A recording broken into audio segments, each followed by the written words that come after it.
Diyos.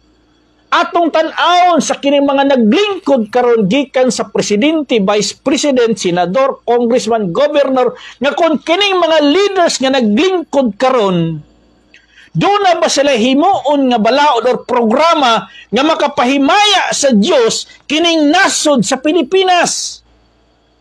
Mao nang atong ginahulat sa mga leaders nga diin ituboy kining nasod nato sa ngalan sa Dios nga si Jehova dinhi sa Pilipinas. Dili ang ilang kaugalingon mo ituboy. Dili ang ilang programa ang ituboy, kay wa man gid sila sakto nga mga programa. Mo na akong ginaingon pirmi, bisag unsa kanindot ang programa, plataporma niya ng politikuha, kung dili pa mausab ang sistema sa gobyerno sa Pilipinas, dili gid na matuman. Kahit dito sa Davao City, yung isang kaibigan nating bishop, maganda talaga yung kanyang programa. Bagong Davao.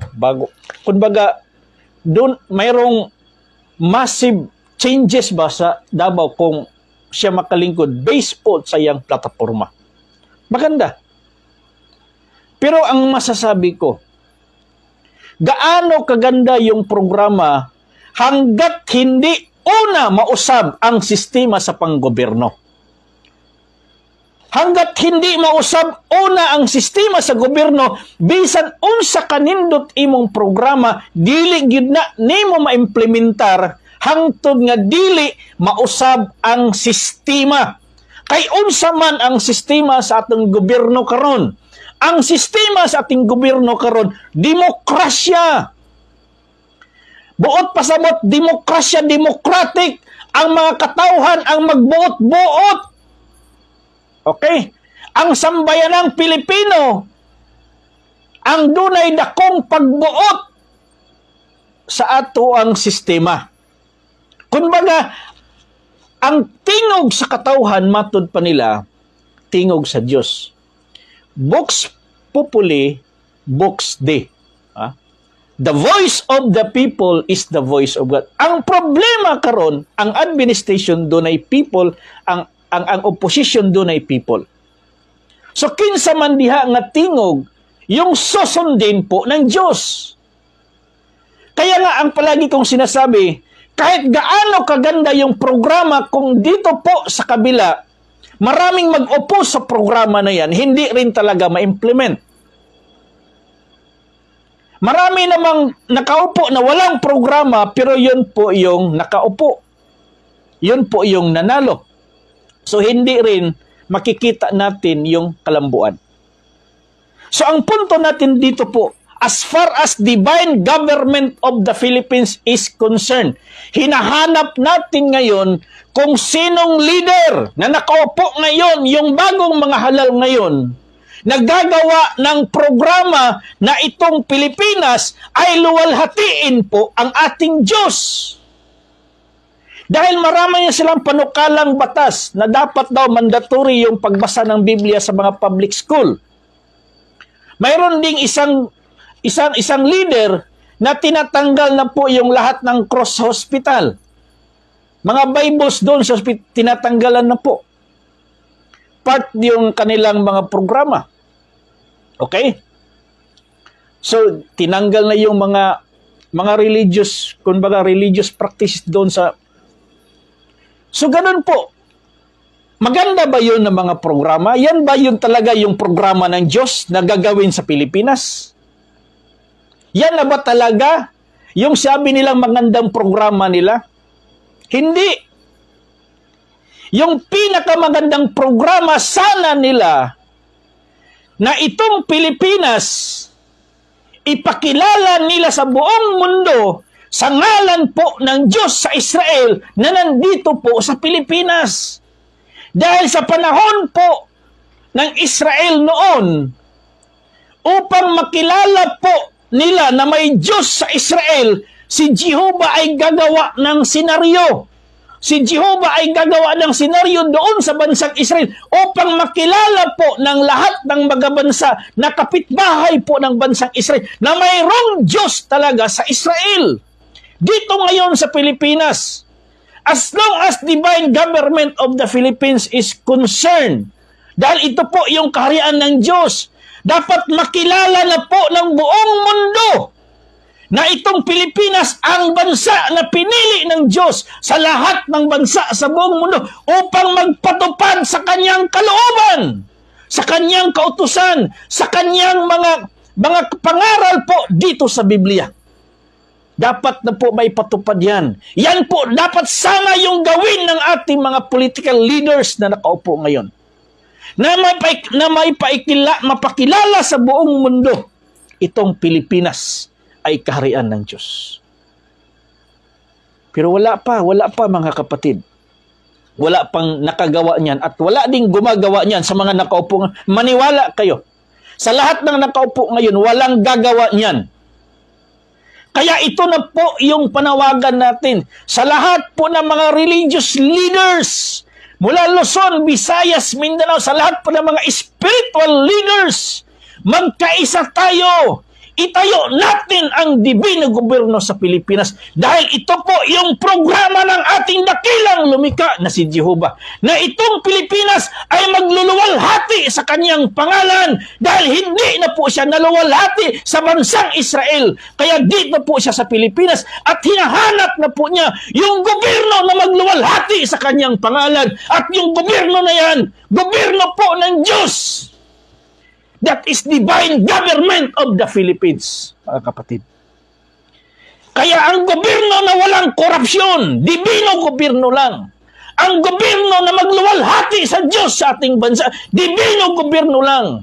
Hindi democratic government, theocratic government na magluwalhati sa Diyos dito sa ating bayan. Yan po yung sistema na dapat mabago. Marami nga yung mga nakaraang campaign, may mga senador na gusto nilang baguhin yung saligang batas natin. Saan ang baguhin nila doon? Baguhin para isulong, magawa sila ng mga bills o kanilang batas upang isuloy yung kanilang proteksyon para sa kanilang mga negosyo, proteksyon para sa kanilang mga ari-arian, para magkaroon sila ng immunity, bato against sa kanilang mga kaso. Yun po yung kasagaran ginagawa nilang batas. Pabor po sa kanila. Pero yung pagpapatupad ng batas ng Diyos, hindi nila magagawa yan at hindi rin nila gagawin yan. Kaya ito po yung ating palaging panawagan. Kayong lahat na mga pastor, mga reverend, mga bishop, mga pari, mga obispo dito sa Pilipinas, mga propeta, mga apostolis, kinakailangan na magkaisa ang mga bawat religious leaders. Luwalhatiin natin ang pangalan ng Diyos sa Israel na nandito sa Pilipinas sa pamamagitan ng pagtayo ng divino gobyerno. Hindi maluwalhati ang pangalan ng Diyos sa simbahan. Hindi. Hindi maluwalhati dyan. Hindi. Maluwalhati ang pangalan ng Diyos kapag yung kanyang batas magiging saligang batas ng bansang Pilipinas. Yan ang totoong pagbabago sa bansang Pilipinas. Na yung 10 utos ng Diyos magiging saligang batas ng bansang Pilipinas. Yan ang totoong pagbabago na dapat makita ng ating mga leader ngayon sa gobyerno. Hindi yung pabagobagong bills o pabagobagong batas na dapat nilang gawin. Ang totoong pagbabago, kung gusto nilang makamtan yung totoong pagbabago, yung totoong kaunlaran sa bansang Pilipinas, yung totoong kapayapaan sa Pilipinas, yung totoong pagkakaisa sa Pilipinas na mga leader, dapat ipatupad yung batas ng Diyos. Hindi yung kanilang batas. Kaya ito po yung ating tatalakayin. Ang gobyerno na mohimaya sa Diyos, mao ang gobyerno sa Diyos. Kaya nga sa panahon ni Jesus, pinadala niya ang kanyang bugtong anak doon sa Israel na yung si Jesus, ipinapangaral yung gobyerno ng Diyos, yung kaharian ng Diyos, upang maluwalhati muli ang Diyos sa Israel sa pamamagitan ng paghari ni Jesus sana sa Israel. Kaya ipinadala niya ang kanyang bugtong na anak sa Israel upang manumbalik ang bayang Israel sa pagsamba sa totoong Diyos na si Jehovah, upang maluwalhati muli ang pangalan ng Diyos sa Israel. Yan ang purpose bakit pinadala ng Ama yung kanyang anak na si Jesus. Dahil si Jesus ang nagpahayag ng kautusan ng Diyos. Si Jesus ang nagpahayag na yung kaharian ng Diyos malapit nang itayo sa kanyang kapanahonan upang doon pa lang maluwalhati na muli ang Ama, ang Diyos Ama sa Israel. Dahil wala na yung Diyos Ama sa Israel, iniwan na sila. Upang manumbalik yung Diyos Ama sa Israel, kinakailangan luwalhatiin nila yung kanyang pangalan sa pamamagitan ng pagtayo ng dibino gobyerno. Yan po mga kapatid. Kaya kahit sa panahon ni Jesus, hindi rin niya napaipatupad yung batas na yon. At salamat. Dahil itinakwil nila si Jesus sa Israel, nandito na sa Pilipinas yung blessings. Yung blessings na sila sana yung magiging kaharian ng Diyos that time, panahon ni Jesus. Wala na. Nandito na po sa Pilipinas. Kaya this is the big challenge sa lahat po ng mga Filipino. Panahon nila ni Dr. Jose Rizal, panahon nila ni Dr. Moncado, panahon sa mga spiritual leader that time. Yun po yung kautusan din sa kanila ng Diyos na maipatupad yung kagustuhan, yung batas ng Diyos. Kaya lang, hindi po nangyari. So, hindi man nangyari sa kanilang kapanahunan. Here comes ngayon. Nandito na sa ating generasyon. Nandito na sa ating kapanahunan.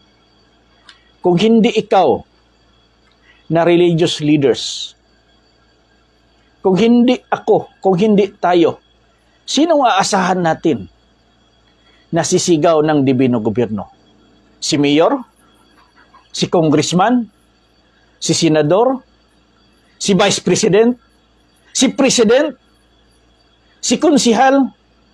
Sila ba yung asahan natin na isigaw yung dibino gobyerno? Siya ba yung aasahan natin na itayo nila yung dibino gobyerno sa Pilipinas? Sila ba yung aasahan natin yung gobyerno na walang korupsyon? Hindi. Wala kang maasahan sa kanila. Ikaw lang na religious leaders. Ikaw lang na nakakaalam sa programa ng Diyos. Ang may malaking karapatan. May malaking misyon na maipatayo yung dibino gobyerno.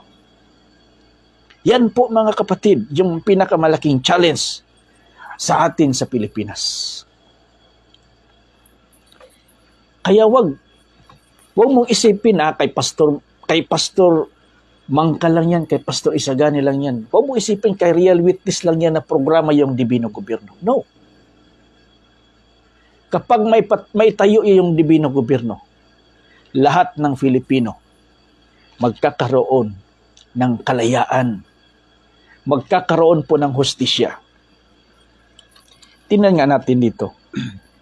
Sabi niya, kaya nga sinabi ng Diyos kay Daniel, sinabi ni Daniel, sa mga adlaw ni anang mga haria, ang Diyos sa langit magatukod ako sa kaging harian, nga dili mabungkag.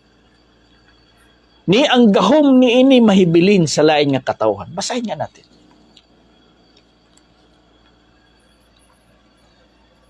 O sa mga adlaw ni anang mga haria, yung empire nation, yung empire leaders, yung larawan na nakita ni Daniel, yung nakita ni Hari Nabucodonosor, yung larawan na yun, composition po ng mga empire nation. Kaya nga sinasabi ni Daniel, sa mga araw ng mga kaharian na yan, ang Diyos sa langit ay magtatayo ng isang kaharian. Okay? Na hindi magigiba. At yang pong kaharian na yan ang